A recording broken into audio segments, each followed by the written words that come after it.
नमस्कार, मैं प्रिया। आज है 23 अगस्त। चलिए जानते हैं बिहार की 25 बड़ी खबरों को। बिहार में कोविड-19 प्रभावितों की संख्या पहुंची 1,19,500 के पार। बिहार में कोविड-19 प्रभावितों की संख्या लगातार बढ़ती जा रही है। स्वास्थ्य विभाग की तरफ से बीते शाम तक साझा किए गए अपडेट के अनुसार बिहार में कुल मिलाकर 2,238 मामले पॉजिटिव पाए गए हैं, जिसके बाद संक्रमितों की कुल संख्या 1,19,909 पर पहुंच गई है। अगर हम प्रभावित जिलों की बात करें तो इसमें अररिया में 47, अरवल में 18, औरंगाबाद में 65, बांका में 25, बेगूसराय में 70, भागलपुर में 67, भोजपुर में 68, बक्सर में 35, दरभंगा में 58, पूर्वी चंपारण में 143, गया में 83, गोपालगंज में 43, जमुई में 11, जहानाबाद में 31, कैमूर में 34, कटिहार में 73, खगड़िया में 45, किशनगंज में 61, लखीसराय में 40, मधेपुरा में 52, मधुबनी में 113, मुंगेर में 24, मुजफ्फरपुर में 61, नालंदा में 33, नवादा में 20, पटना में 279, पूर्णिया में 101, रोहतास में 68, सहरसा में 65, समस्तीपुर में 66, सारण में 62, शेखपुरा में 23, शिवहर में 13, सीतामढ़ी में 54, सिवान में 60, सुपौल में 49, वैशाली में 33, पश्चिम चंपारण में 40। वहीं दूसरी तरफ ठीक होने वालों की संख्या में भी लगातार बढ़ोतरी देखी जा रही है। स्वास्थ्य विभाग की तरफ से शाम 4 बजे तक जारी किए गए अपडेट के अनुसार कुल मिलाकर 95,372 मरीज ठीक हो चुके हैं। वहीं अब तक कोविड-19 की वजह से 601 लोगों की जान जा चुकी है। बिहार में कोविड-19 से ठीक होने वालों की संख्या में लगातार हो रही है बढ़ोतरी। बिहार में जहां मामलों में लगातार बढ़ोतरी देखी जा रही है, वहीं ठीक होने वालों की दर में भी लगातार बढ़ती जा रही है। स्वास्थ्य विभाग के एक अधिकारी ने बताया है कि इस महीने में रिकवरी रेट में लगातार वृद्धि हुई है। स्वास्थ्य विभाग की तरफ से मिली जानकारी के अनुसार जहां 1 अगस्त को रिकवरी रेट 65.08% दर्ज की गई है, वहीं 22 अगस्त को यह बढ़कर 79.54 हो गई है, जिसमें लगभग 13% की वृद्धि देखी गई है। राज्य में रिकवरी दर 64.44% से बढ़कर 79.54% होना इस बात का प्रतीत है कि बिहार में ठीक होने वालों की संख्या में लगातार बढ़ोतरी देखी जा रही है। राष्ट्रीय शिक्षक पुरस्कार 2020 के लिए बिहार के 2 जिलों के शिक्षक का हुआ चयन। बिहार के 2 शिक्षकों का राष्ट्रीय शिक्षक पुरस्कार के लिए चयन किया गया है। राष्ट्रीय शिक्षक बोर्ड ने इस बात के लिए शिक्षकों की सूची तैयार कर दी है, जिसमें बिहार के 2 शिक्षकों को 2020 का राष्ट्रीय शिक्षक सम्मान दिया जाएगा। मिली जानकारी के अनुसार इस सूची में सारण जिले के मिडिल स्कूल चैनपुर के प्रधान शिक्षक अखिलेश्वर पाठक को शिक्षक सम्मान की मुख्य सूची में स्थान दी गई है। इसके साथ ही विशेष श्रेणी में इस सम्मान के लिए बिहार के संत कुमार सहनी का भी चयन किया गया है। संत कुमार सहनी हाई स्कूल कमराली, बीरपुर जिला बेगूसराय के प्रधान शिक्षक है। बिहार विधानसभा चुनाव को लेकर मुख्य निर्वाचन पदाधिकारी के सभी जिलों के जिलाधिकारियों के साथ हुई बैठक। बिहार विधानसभा के आम चुनाव की तैयारी को लेकर बिहार के मुख्य निर्वाचन पदाधिकारी सभी जिलों के जिला निर्वाचन पदाधिकारी सह जिलाधिकारी के साथ 24 को बैठक करने वाले हैं। यह बैठक वीडियो कॉन्फ्रेंसिंग के माध्यम से होने वाली है। आधिकारिक सूत्रों के अनुसार इस बैठक में सभी निर्वाचित पदाधिकारी, उप निर्वाचन पदाधिकारी भी शामिल होने वाले हैं। बैठक में चुनाव को लेकर मतदान स्थलों में की जाने वाली व्यवस्था, जनसभाओं को लेकर उपलब्ध मैदान को सीमित करने के लिए इंतजाम, संविदा पर कार्यरत कर्मियों का ब्यौरा एकत्र करने सहित विभिन्न विषयों को लेकर चर्चा की जाएगी। मुख्यमंत्री नीतीश कुमार ने गया में 2 पावर ग्रिड का किया उद्घाटन। बिहार के मुख्यमंत्री नीतीश कुमार ने एक अन्य मार्ग स्थित नेक संवाद में वीडियो कॉन्फ्रेंसिंग के माध्यम से ऊर्जा क्षेत्र में 4,855.37 करोड़ की विभिन्न योजनाओं का लोकार्पण, उद्घाटन और शिलान्यास करने का काम किया है। इस मौके पर कार्यक्रम को संबोधित करते हुए मुख्यमंत्री ने गया जिला अंतर्गत south Bihar power distribution company limited द्वारा 2 विद्युत शक्ति उपकेंद्र का उद्घाटन भी किया है। वहीं 1,341.31 करोड़ रुपए की योजनाओं का उद्घाटन, 3,130.54 करोड़ रुपए के जर्जर तार बदलने की योजना का लोकार्पण एवं 383.52 करोड़ रुपए की योजनाओं का शिलान्यास एवं कार्यारंभ किया भी गया है। जांच क्षमता को बिहार में बढ़ाने की हुई तैयारी। बिहार में बेलगाम बढ़ रहे कोविड-19 के मामलों को देखते हुए बिहार में टेस्टिंग की क्षमता को और अधिक गति देने की तैयारी हो रही है, जिसके लिए प्रदेश के 8 जिलों में RT-PCR की स्थापना करने की कोशिश की जा रही है, जिसके तहत केंद्रीय स्वास्थ्य एवं परिवार कल्याण मंत्री अश्विनी कुमार चौबे ने इसका घोषणा कर दी और बताया है कि बिहार में टेस्टिंग की क्षमता को और अधिक गति प्रदान करने के लिए प्रदेश के 8 जिलों में RT-PCR लैब की स्थापना होगी। इसमें से 3 PM केयर्स फंड के तहत स्थापित किया जाएगा। साथ ही प्रदेश के 9 सरकारी लैब में RT-PCR मशीनों की संख्या भी बढ़ाई जा रही है। 10वीं और 12वीं के छात्र फिर से भर सकेंगे रजिस्ट्रेशन और परीक्षा फॉर्म। सभी 10वीं और 12वीं के छात्र के लिए फिर से रजिस्ट्रेशन और परीक्षा फॉर्म भरने का विकल्प पेश किया गया है, जिसके तहत बिहार बोर्ड एग्जामिनेशन बोर्ड ने 2021 में 10वीं और 12वीं की बोर्ड की परीक्षा में शामिल होने की इच्छा रखने वाले छात्रों को एक और मौका देने की बात कही है। ऐसे छात्र जो रजिस्ट्रेशन फॉर्म नहीं भर पाए हैं, उन्हें एक बार फिर से भरने का मौका मिला है, जिसके तहत छात्र 25 अगस्त तक ऑनलाइन रजिस्ट्रेशन फॉर्म भर सकते हैं, जिसके लिए लेट फीस उन्हें देनी होगी। बिहार के कई जिलों में बारिश होने की जताई गई संभावना। मौसम विभाग ने अपने पूर्वानुमान जारी करते हुए बिहार के कई जिलों में बारिश होने की संभावना जताई है। दक्षिण पश्चिमी मानसून के सक्रिय होने के बाद बिहार में फिर से बारिश की उम्मीद बढ़ गई है। कई दिनों के बाद पूरे सूबे का मौसम बदला नजर आया है और राज्य में विभिन्न इलाकों में बारिश भी दर्ज की गई है। वहीं मौसम विभाग ने सतर्कता जारी करते हुए 24 और 25 अगस्त को बिहार में मध्यम से भारी बारिश होने की आशंका जताई है। मौसम विभाग ने जानकारी दी है कि गंगा किनारे वाले इलाके में अच्छी बारिश हो सकती है, क्योंकि 24 और 25 अगस्त को मानसून की अक्षीय रेखा बिहार के बीच से होकर गुजरने वाली है और यही कारण है कि बारिश के आसार बनते दिखाई दे रहे हैं।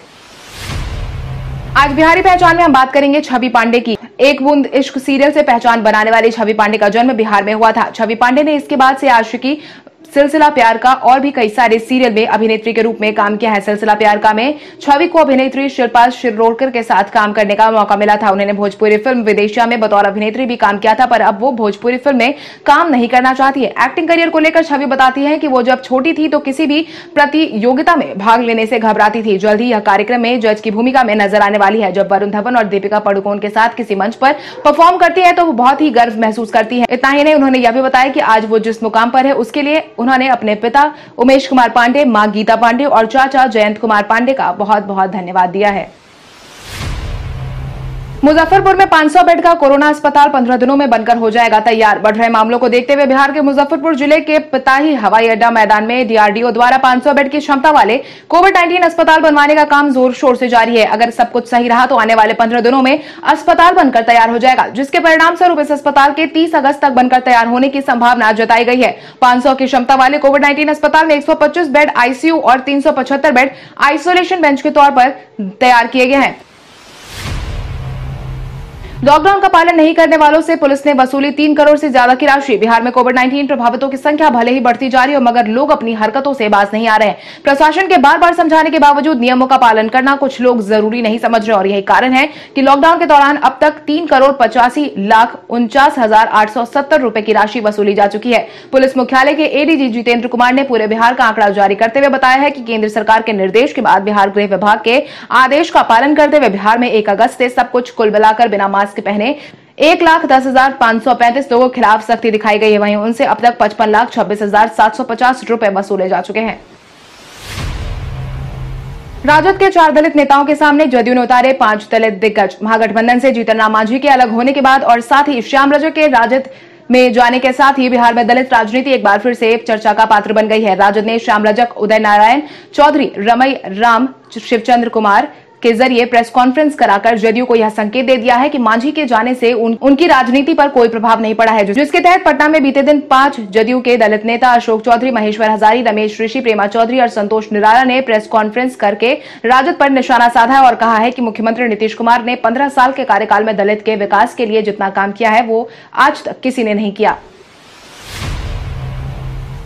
अब एक राज्य से दूसरे राज्य जाने के लिए किसी पास की जरूरत नहीं। भारत में तेजी से फैल रहे कोविड-19 संक्रमण को रोकने के लिए केंद्र सरकार की तरफ से कई कदम उठाए जा रहे हैं।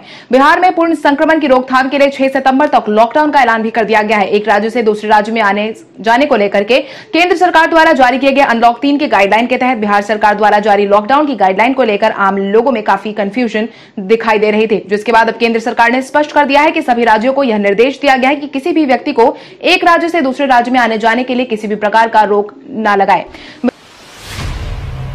बिहार के विभिन्न जिलों में अतिरिक्त बाईपास बनाने की योजना हुई शुरू। बिहार के विभिन्न जिलों में अतिरिक्त बाईपास सड़क बनाने की योजना पर पथ निर्माण विभाग ने काम शुरू कर दिया है। जिलों में प्रस्ताव की समीक्षा शुरू कर दी गई है। विभाग की कोशिश है कि मौजूदा वित्त वर्ष में निर्माण शुरू हो जाए। मुख्यमंत्री के कार्यक्रम में अतिरिक्त बाईपास बनाने का निर्देश दिया गया था। उसी के तहत निर्माण से जुड़ा सुझाव मांगे गए थे और अब 2 दर्जन जिलों में सुझाव आ चुके हैं। मॉनिटरिंग सेल है और इस काम को भी शुरू कर दिया गया है। वहीं बाईपास बनाने की योजना का काम शुरू कर दिया गया है। वहीं इस योजना के लिए जो भी कागजी कामकाज की जरूरत है उसे जल्द ही पूरा कर लिया जाएगा। उप मुख्यमंत्री सुशील कुमार मोदी ने घर घर बिजली पहुंचने पर लॉकडाउन के सफल होने की कही बात। उप मुख्यमंत्री सुशील कुमार मोदी ने बिहार के घर घर बिजली पहुंचाए जाने का दावा किया है, जिसके तहत उन्होंने कहा है कि बिहार के घर घर बिजली नहीं पहुंची होती तो कोविड-19 के दौरान महीनों तक लॉकडाउन कभी सफल नहीं हो पाता। लोग घरों में बंद रहने के बजाय सड़कों पर निकल आते। वीडियो कॉन्फ्रेंसिंग के जरिए आयोजित ऊर्जा विभाग की नई योजनाओं के उद्घाटन, लोकार्पण और शिलान्यास कार्यक्रम को संबोधित करते हुए उन्होंने आगे कहा है कि बिजली की वजह से ही लोगों ने एसी, पंखा, टीवी चलाकर घरों में इत्मीनान से रहे हैं और यही कारण है कि लॉकडाउन भी पूरी तरीके से सफल साबित हुआ है। सुशांत सिंह राजपूत मामले में सीबीआई ने लगातार दूसरे दिन की ताबड़तोड़ जांच। सुशांत सिंह राजपूत मामले में सीबीआई ने लगातार दूसरे दिन ताबड़तोड़ जांच की है, जिसके तहत अपनी जांच के दूसरे दिन सीबीआई ने फोरेंसिक विशेषज्ञों के साथ पूरे वाकये को फिर से दोहराने के लिए अभिनेता के मुंबई स्थित फ्लैट पर पहुंची है। सीबीआई के साथ राजपूत के रसोईया भी नीरज और फ्लैट में उनके साथ रहने वाले सिद्धार्थ पिठानी भी थे। अधिकारी ने बताया है कि सीबीआई ने उन कड़ियों को जोड़ने की कोशिश की है और फ्लैट में पहुंची थी, जिनके कारण अभिनेता ने अपनी जान ले ली थी। मिली जानकारी के अनुसार जांच अधिकारी करीब 3 घंटे से अधिक समय तक फ्लैट में रहे थे। चुनाव के दौरान वोटर को मुहैया करवाया जाएगा मास्क और ग्लव्स। आगामी विधानसभा चुनाव को लेकर तैयारियां जोर शोर से चल रही हैं। इसी बीच निर्वाचन आयोग ने चुनाव से जुड़े जरूरी दिशा निर्देश भी दे दिए हैं। कोविड-19 के माहौल में देश में पहला चुनाव होने वाला है। चुनाव आयोग ने निर्देश के मुताबिक मतदाता को पोलिंग बूथ पर ईवीएम का बटन दबाने के लिए साथ ही हस्ताक्षर करने के लिए दस्ताने मुहैया करवाए जाएंगे। जिन मतदाताओं के पास मास्क नहीं रहेगा उन्हें मास्क भी दिया जाएगा। साथ ही बूथ में प्रवेश से पहले हर मतदाता की थर्मल स्क्रीनिंग होगी। प्रत्याशी प्रचार आदि ऑनलाइन भर सकेंगे। इसके बाद इसका प्रिंट ऑफिसर को सौंपा जाएगा। घर घर प्रचार के लिए प्रत्याशी समेत 5 समर्थक को जाने की अनुमति दे दी गई है। इतना ही नहीं, ईवीएम बटन दबाने और रजिस्टर पर हस्ताक्षर के लिए डिस्पोजेबल दस्ताने मुहैया करवाए जाएंगे। क्वारंटीन कोविड-19 मरीज मतदान के अंतिम घंटे में डाक मत से वोट करेंगे। बिहार के पहले यूटिलिटी कॉरिडोर का निर्माण होगा जल्द। बिहार के पहले यूटिलिटी कॉरिडोर की परिकल्पना जल्द पूरी होने जा रही है। छपरा से लेकर सारण लोकसभा क्षेत्र का शहरी क्षेत्र यह जिला मुख्यालय ही नहीं बल्कि यह प्रमंडल मुख्यालय भी है। इसलिए यहां यूटिलिटी कॉरिडोर की आवश्यकता महसूस की जा रही है, जो भविष्य के विकास को देखते हुए सारण की जनता को शीघ्र समर्पित किया जाएगा, जिसकी जानकारी सारण सांसद सह भाजपा के राष्ट्रीय प्रवक्ता राजीव प्रताप रूडी ने दी है और कहा है कि शहरी क्षेत्र के 27 किलोमीटर में 230 करोड़ की लागत में बनने वाले इस कॉरिडोर के माध्यम से नागरिकों की मूलभूत सुविधाओं का विकास से संबंधित विभिन्न सरकारी विभागों की ओर से लगभग 1000 योजनाओं का कार्यान्वयन किया जाएगा। वाल्मीकिनगर लोकसभा सीट पर उपचुनाव के लिए जारी की गई गाइडलाइन। बिहार के वाल्मीकिनगर लोकसभा सीट पर उपचुनाव के लिए निर्वाचन आयोग ने समीक्षा बैठक की है। साथ ही अधिकारी को जरूरी दिशा निर्देश भी दिए हैं। जिला निर्वाचन पदाधिकारी कुंदन कुमार ने इसको लेकर गाइडलाइन भी जारी कर दी है, जिसके तहत पश्चिम चंपारण जिला निर्वाचन पदाधिकारी कुंदन कुमार ने कहा है कि निर्वाचन विभाग द्वारा जारी दिशा निर्देश के बिहार में विधानसभा आम निर्वाचन 2020 निर्धारित अवधि में कराया जाना संभावित है। इसके साथ ही वाल्मीकिनगर लोकसभा पर उपचुनाव भी संपन्न कराया जाना है। निर्वाचन कार्य अत्यंत ही महत्वपूर्ण है, इसमें चूक की कोई गुंजाइश नहीं है। बिहार में सभी सीटों पर चुनाव की तैयारी में जुटी बसपा। आगामी बिहार विधानसभा चुनाव को ध्यान में रखते हुए चुनाव आयोग की तरफ से गाइडलाइन जारी किए जाने के बाद अब बिहार में चुनाव के आयोजन पर अंतिम मुहर लगा दी गई है। चुनाव की तैयारियां भी अब जोर शोर से देखने को मिल रही है।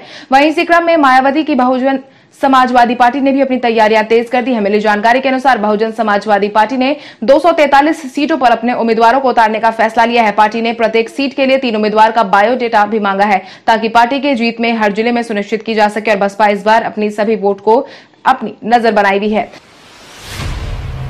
राजद ने आगामी विधानसभा चुनाव में 160 सीटों पर उम्मीदवार उतारने का ठोका दावा। आगामी विधानसभा चुनाव को लेकर जहां तैयारियां जोर शोर से चल रही हैं, वहीं सीट बंटवारे का दांवपेच भी लगातार देखने को मिल रहा है। वहीं अब बीते दिन विपक्षी दल राजद ने 160 सीटों पर चुनावी मैदान में उतरने का दावा ठोक दिया है। राजद नेता विजय प्रकाश ने दावा करते हुए कहा है उनकी पार्टी के पास पहले से ही 80 विधायक है। ऐसे में राजद महागठबंधन की सबसे बड़ी पार्टी है, इसलिए राजद कम से कम 160 सीटों पर चुनावी मैदान में उतरेगी। वहीं दूसरी तरफ कांग्रेस का मानना है कि किसी के दावे का कोई मतलब नहीं है। कांग्रेस कितनी सीटों पर जीत सकती है, इसका आंकड़ा आलाकमान को भेज दिया गया है।